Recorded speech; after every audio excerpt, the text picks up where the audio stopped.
I was chasing sweetness. That's all I cared about for a very long time. Sweetness to me is that interesting thing that comes and goes and something that you realize that it's there, but it's kind of not there. And then you only get it when you sip it actually. When you start to think about it, it's one of those things to where you're like, wow, amazing, right? But it's interesting though, I was chasing sweetness in the wrong places. I was chasing sweetness in a Hario V60, a cone shaped brewer. Didn't realize it at the time that it amplifies acidity. It brings out the best of acidity. And then this Colombian pink bonbon, lightly roasted coffee. I was chasing sweetness there.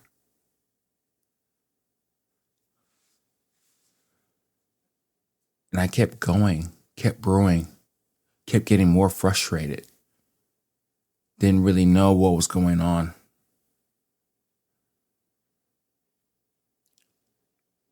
I started reading and looking online and trying to figure out every single way that I've did a brewing recipe.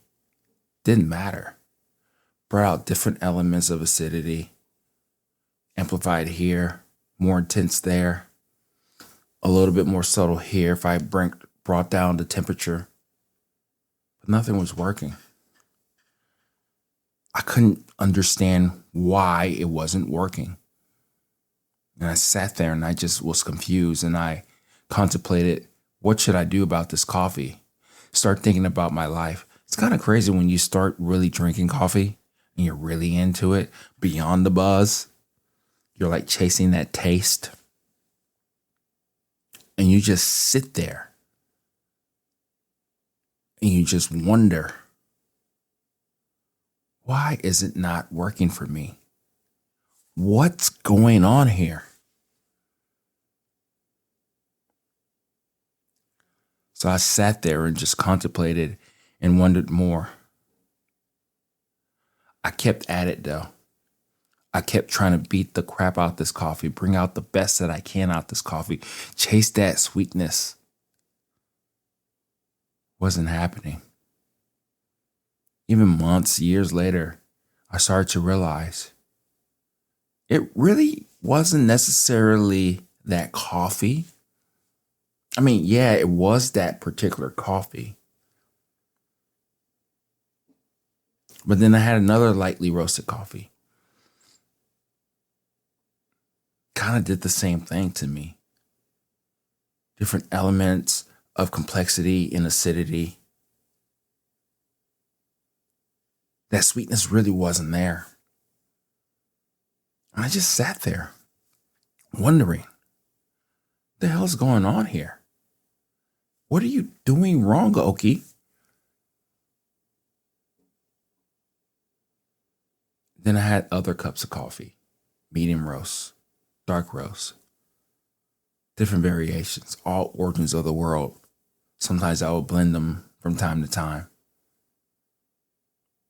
And then I started to get that balance, that sweetness, and acidity. Then I kept going down that rabbit hole. Didn't really question why the coffees were what they were. I just knew that I enjoyed them more than what I was drinking before.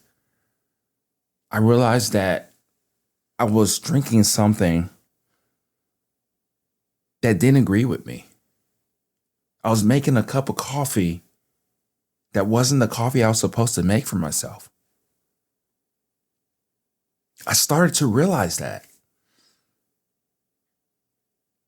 And as I sat there and contemplated and just wondered why I was having such a hard time with this, then I stopped. I started to wonder or think about all others who were making coffee. I was thinking about what they liked in coffee.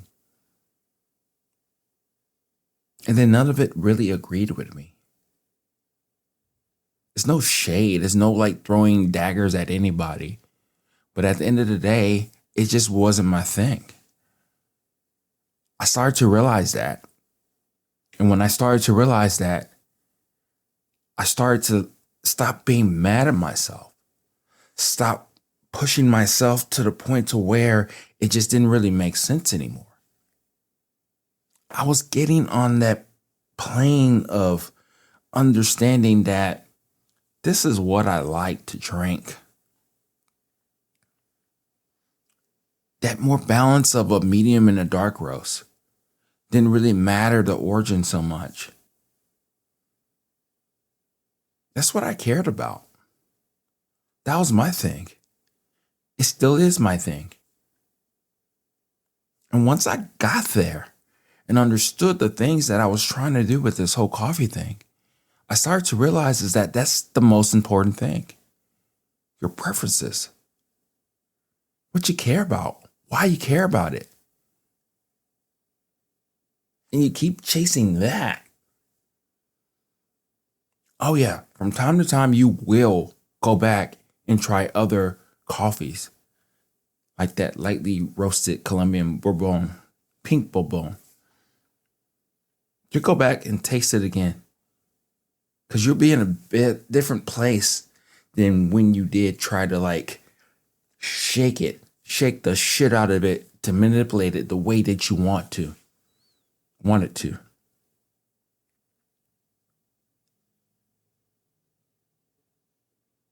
But now that you drink it, it's just an experience.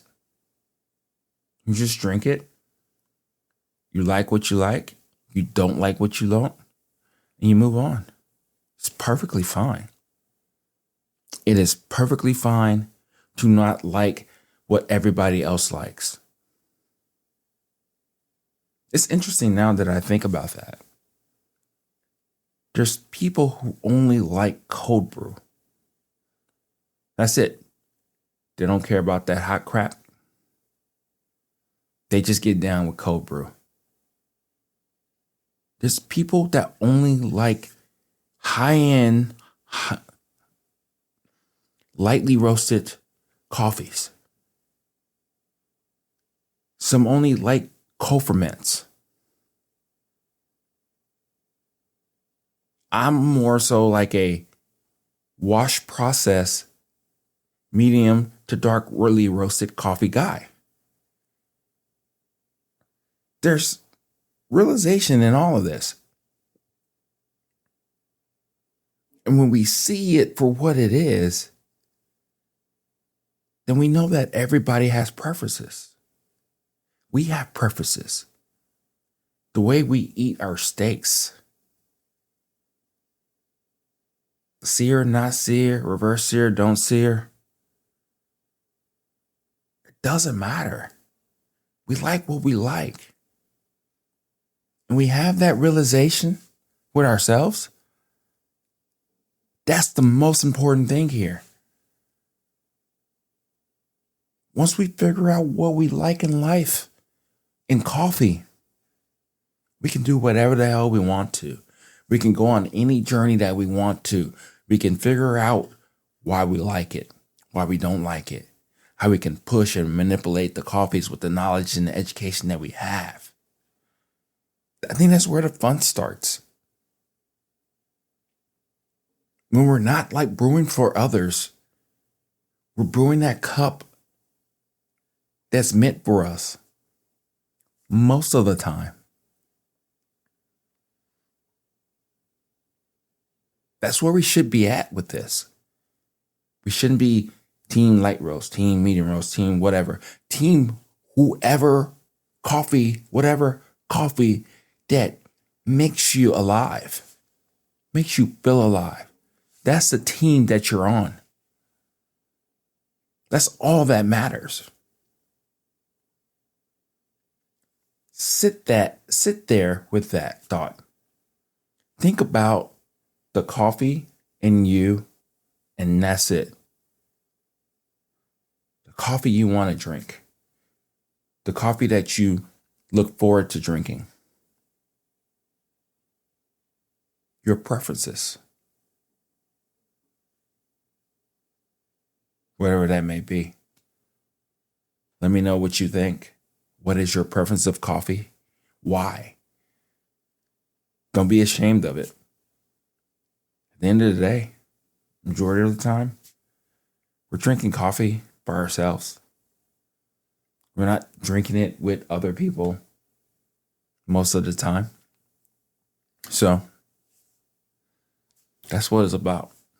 You and your coffee. Talk to you later. Bye.